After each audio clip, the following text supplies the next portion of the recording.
Hello guys, good morning and blessed Sunday everyone.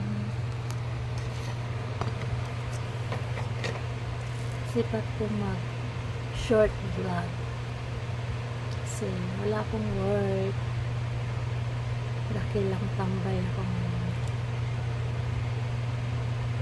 Kaya nag-iisip ako kung anong ma-vlog. For the meantime, ito lang muna. Thank you po sa mga sumusuporta sa akin. Thank you so much po sa mga napupunta sa screencast ko kahit hindi po ako nakikipag-communicate kasi iniiwan lang. So, ayan. Thank you. Marami pong salamat sa inyo lahat. Ayun. Tingnan natin kasi wala pa akong mahanap na work. So, magbablog na lang muna.